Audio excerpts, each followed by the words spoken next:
આ વાત આઝાદી પહેલાની છે, જ્યારે બ્રિટિશ સરકાર દ્વારા શાસિત બોમ્બે સ્ટેટમાં બ્રિટિશ ઉચ્ચ અધિકારીઓને સારી ગુણવત્તાનું દૂધ મળતું ન હતું.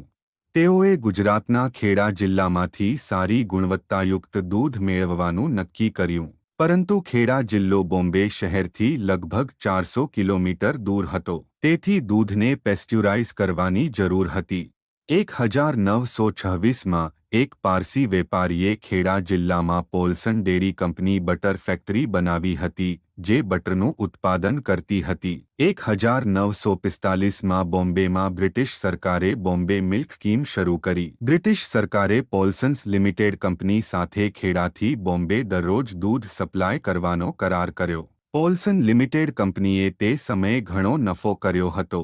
પરંતુ પોલ્સન લિમિટેડ કંપની ખેડા જિલ્લાના દૂધ ઉત્પાદક ખેડૂતોનું શોષણ કરી રહી હતી. પોલ્સન કંપની હંમેશા દૂધમાં માખીઓ કે દૂધમાં ઓછી ફેટ હોવાનું બહાનું શોધીને ખેડા જિલ્લાના ખેડૂતોને ઓછું વળતર આપતી હતી. ખેડા જિલ્લાના ખેડૂતોનું દૂધના કોન્ટ્રાક્ટરો અને વચેટિયાઓ દ્વારા શોષણ કરવામાં આવ્યું હતું. ખેડા જિલ્લાના ખેડૂતો દૂધના કોન્ટ્રાક્ટરો પર નિર્ભર હતા. તેઓએ કોન્ટ્રાક્ટરો નક્કી કરેલા ભાવે તેમનું દૂધ વેચવું પડતું હતું. ખેડૂતો સરદાર વલ્લભભાઈ પટેલ પાસે ગયા અને તેમના શોષણની વાત કહી.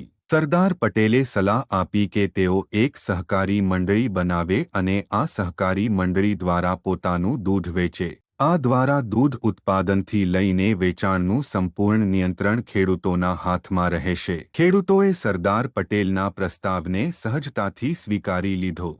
ત્યારબાદ સરદાર પટેલે તેમના વિશ્વાસુ શ્રી મોરારજીભાઈ દેસાઈને દૂધ સહકારી મંડળીનું આયોજન કરવા અને જરૂર પડે દૂધ હડતાળ કરવા ખેડા જિલ્લામાં મોકલ્યા. મોરારજીભાઈ દેસાઈએ સહકારી મંડળીનું આયોજન કરવા યુવા સ્વાતંત્ર્ય સેનાની ત્રિભુવનદાસ પટેલની પસંદગી કરી. 4 જાન્યુઆરી 1946ના રોજ મોરારજીભાઈ દેસાઈએ ખેડા જિલ્લાના સામરખા ગામમાં સભા યોજી હતી. તેઓએ પોલ્સન કંપનીને દૂધ નહીં વેચવાનું નક્કી કર્યું. તેમણે જાહેરાત કરી હતી કે ખેડાના દરેક ગામમાં તેમના સભ્ય ખેડૂતો પાસેથી દૂધ એકત્ર કરવા માટે દૂધ ઉત્પાદક સહકારી મંડળીઓની સ્થાપના કરવામાં આવશે. આ સહકારી મંડળીઓનું એક યુનિયન હશે. તેની પાસે દૂધ પ્રોસેસિંગ અને પેસ્ચ્યુરાઇઝિંગ સુવિધાઓ હશે અને તે દૂધ વેચશે. બ્રિટિશ સરકારે માંગ સ્વીકારવાનો ઇનકાર કર્યો. ખેડૂતોએ દૂધ હડતાળ કરી, જે 15 દિવસ સુધી ચાલી હતી. આણંદથી બોમ્બેમાં દૂધ ન પહોંચ્યું અને બોમ્બે મિલ્ક સ્કીમ લગભગ પડી ભાંગી. 15 દિવસ પછી બોમ્બેના દૂધ કમિશનરે આણંદની મુલાકાત લીધી, પરિસ્થિતિનું મૂલ્યાંકન કર્યું અને ખેડૂતોની માંગણી સ્વીકારી. ત્રિભુવનદાસ પટેલે ગામડે ગામડે ફરીને ખેડાના ખેડૂતોને સહકારી દૂધ મંડળીઓ બનાવવા સમજાવ્યા. 14મી ડિસેમ્બર 1946ના રોજ Kheda district cooperative milk producers union limited આણંદની સ્થાપના કરવામાં આવી, જે પછીથી અમૂલ બ્રાન્ડ તરીકે પ્રખ્યાત થઈ, જે ભારતને વિશ્વનો સૌથી મોટો દૂધ ઉત્પાદક દેશ બનાવે છે. જૂન 1948માં બોમ્બે મિલ્ક સ્કીમ માટે દૂધ બોમ્બે મોકલવાનું શરૂ કર્યું. અમૂલ કંપનીની રચનામાં ત્રિભુવનદાસ પટેલ સાથે ડોક્ટર કુરિયનનું પણ યોગદાન હતું. 1946માં વર્ગીસ કુરિયન નામના યુવાન એન્જિનિયરને બ્રિટિશ સરકાર દ્વારા શિષ્યવૃત્તિ માટે પસંદ કરવામાં આવ્યા હતા. તેમને મિશિગન સ્ટેટ યુનિવર્સિટી, અમેરિકામાં ડેરી એન્જિનિયરિંગમાં માસ્ટર ડિગ્રી મેળવવા માટે મોકલવામાં આવ્યા હતા.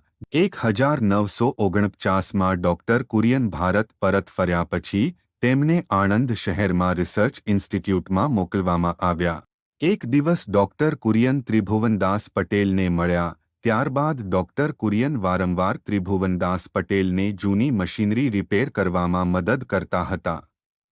ડોક્ટર કુરિયને ત્રિભુવનદાસ પટેલને નવી મશીનરી બનાવવાની સલાહ આપી. 1950માં ત્રિભુવનદાસ પટેલે તેમને ખેડા જિલ્લા સહકારી દૂધ ઉત્પાદક સંઘ લિમિટેડમાં જનરલ મેનેજરની નોકરીની ઓફર કરી.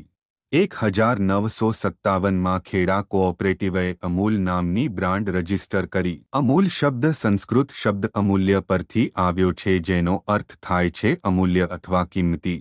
1966 ભારતમાં સૌથી પ્રતિષ્ઠિત અને સફળ માર્કેટિંગ ઝુંબેશમાંની એક અમૂલ બટર ગર્લ છે, જે અમૂલને બ્રાન્ડ નામ તરીકે પ્રખ્યાત થવાનું એક કારણ પણ હતું.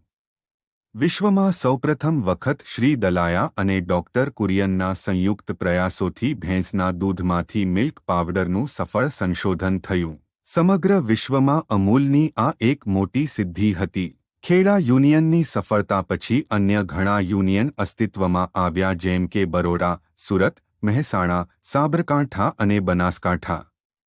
એકબીજા વચ્ચે સ્પર્ધા ન થાય તે માટે આ બધા યુનિયનનું એક ફેડરેશન 1973માં અસ્તિત્વમાં આવ્યું, જેનું નામ ગુજરાત સહકારી દૂધ માર્કેટિંગ ફેડરેશન હતું. ખેડા યુનિયને તેનું બ્રાન્ડ નેમ અમૂલ ગુજરાત સહકારી દૂધ માર્કેટિંગ ફેડરેશનને આપ્યું. અમૂલ કંપનીના વાસ્તવિક માલિક ગુજરાતના દૂધ ઉત્પાદક ખેડૂતો છે. ગુજરાતના 36 લાખ દૂધ ઉત્પાદક ખેડૂતો અમૂલના વાસ્તવિક માલિક છે. હાલમાં અમૂલ ઘણા ઉત્પાદનો બનાવે છે, પરંતુ દૂધ, આઈસ્ક્રીમ, માખણ, ચીઝ અને ચોકલેટ એ અમૂલ કંપનીની પ્રખ્યાત પ્રોડક્ટ છે.